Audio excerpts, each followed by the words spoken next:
Leitura em áudios do livro Incomparável, 10 maneiras em que Deus é diferente de nós e por que isso é algo bom, de Jim Wilkin, pela Fiel Editora. Capítulo 2, Incompreensível, o Deus de infinita cognoscibilidade, parte 1. Grande é o Senhor e muito digno de ser louvado, a sua grandeza é insondável. Salmo 145, versículo 3. Qualquer pessoa que cresceu numa pequena cidade pode se identificar com o ditado "santo de casa não faz milagre". Minha cidade natal, embora não tão pequena, se encaixa nesse modelo. Nós nos surpreendemos quando qualquer um de nós se dá bem. Eu chamo isso de síndrome de cidade pequena.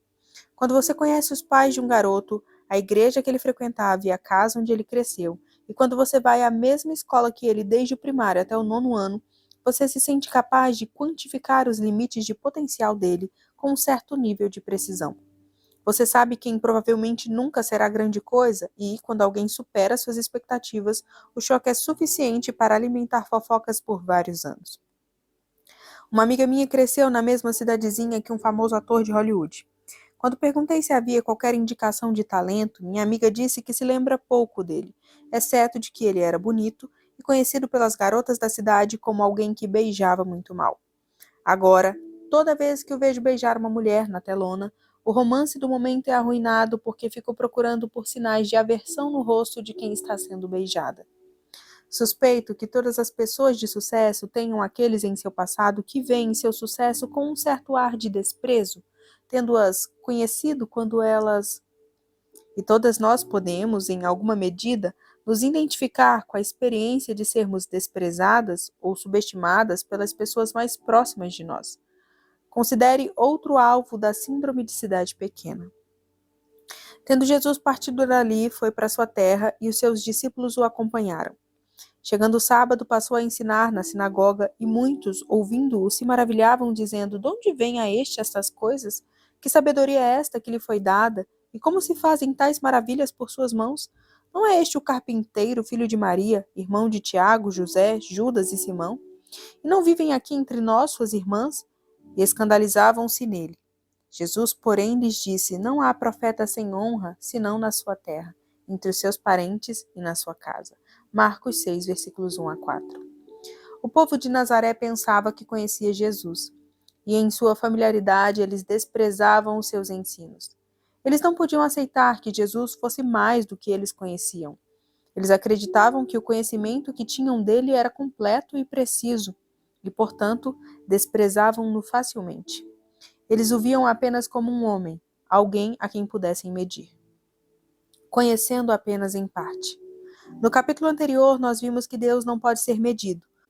Uma vez que o nosso objetivo com este livro é conhecer mais sobre Deus, devemos abordar a forma como a sua infinitude afeta a sua cognoscibilidade. Conhecer quem é Deus importa para nós. Isso muda não apenas a maneira pela qual pensamos sobre Ele, mas o modo como pensamos sobre nós mesmos. O conhecimento de Deus e o conhecimento de si mesma andam de mãos dadas. De fato, não há conhecimento verdadeiro de si mesma à parte do conhecimento de Deus.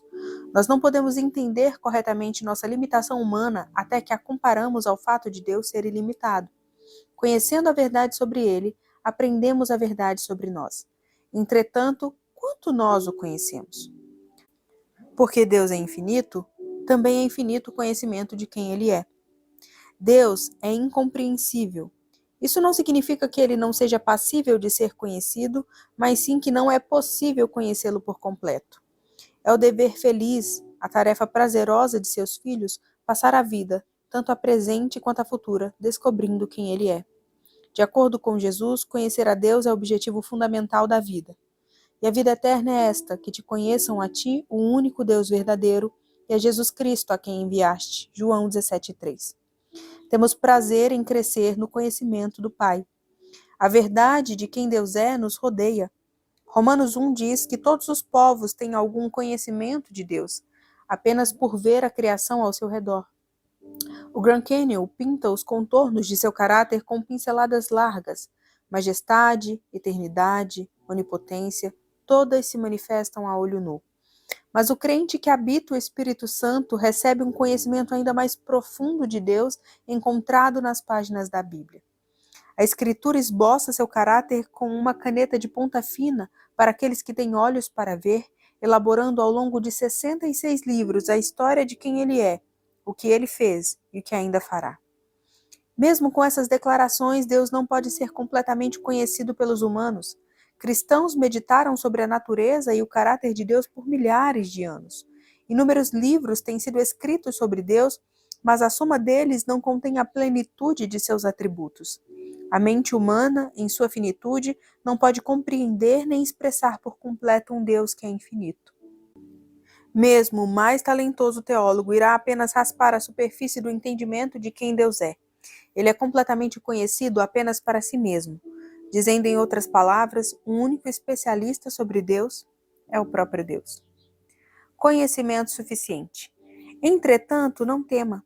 Embora Deus não possa ser conhecido por completo, ele pode ser suficientemente conhecido. O que podemos conhecer sobre ele, pela criação e pela Bíblia, é suficiente para a nossa salvação e nossa santificação. Não apenas isso, mas é também mais que suficiente, em quantidade, para nos manter em constante contemplação e reflexão até que o vejamos face a face. Se fôssemos capazes de conhecê-lo completamente, nós o desprezaríamos, porque ele não pode ser conhecido por completo, a familiaridade nunca poderá gerar desprezo. Ao longo desta vida, nós não chegaremos ao fim de nossa contemplação de Deus. Embora o conheçamos apenas em parte, nós o amamos profundamente. O que não conhecemos sobre ele serviria apenas para aumentar o nosso amor, caso ele o revelasse a nós. Sem dúvida, nós passaremos a eternidade desfrutando de uma revelação sempre crescente das coisas que ainda não conhecemos sobre Deus, porque ele é infinitamente bom. As coisas que não conhecemos sobre ele são apenas coisas boas. Não podemos dizer o mesmo sobre nós. Se você pudesse saber tudo o que não sabe sobre mim, descobriria tanto coisas boas quanto más? Todos nós temos segredos. Em certo sentido, Deus tem infinitos segredos sobre si mesmo, mas eles são apenas tesouros preciosos. Os atributos secretos de Deus, se os descobriremos um dia, irão trazer-nos apenas prazer e segurança. O infinito desconhecido de Deus não possui qualquer duplicidade que abalaria a nossa fé, mas apenas uma multiplicidade de perfeições esperando para serem descobertas por toda a eternidade. Aqui, novamente, vemos a grande diferença entre Deus e suas criaturas, porque Deus é infinito. Ele é incompreensível, impossível de ser completamente conhecido. Porque os humanos são finitos, nós podemos ser completamente conhecidos. E as implicações de nossa compreensibilidade deveriam mudar a forma como vivemos. Derrubando o mito da incompreensibilidade humana. A primeira vez que fiz um teste de personalidade foi na faculdade. Era o teste Myers-Briggs, um instrumento de medicação muito bem pesquisado que há grupos avaliados em 16 perfis de personalidade, baseados em suas respostas a 94 perguntas. Eu mal pude esperar para ver o resultado. E se você já fez um teste de personalidade, suponho que tenha se sentido da mesma forma. Amamos esses testes porque eles falam sobre nosso tema favorito, nós mesmos. O resultado do meu teste foi claro, colocando-me em uma categoria que provavelmente não surpreenderia ninguém que me conheça. Como me senti quanto ao resultado foi algo menos claro. Por um lado, eu amava poder ter conhecimento sobre como minhas preferências e julgamentos moldavam minhas respostas para o mundo ao meu redor. Por outro lado, senti certa tristeza por saber quão previsível eu era. Como poderia um conjunto de questões ordinárias me classificar tão facilmente no tipo correto? E por que havia tão poucos tipos? Por falar nisso, por que há tipos, afinal? A percepção de minha própria singularidade, minha particularidade, ficou um pouco abalada.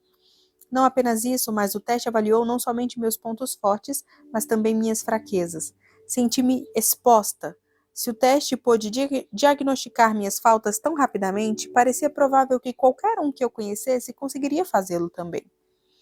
A premissa do Myers-Briggs e de todos os outros testes de personalidade é que comportamentos e preferências podem ser generalizados. Eles encontram uma ordem onde nós apenas vemos combinações aleatórias de preferências e julgamentos.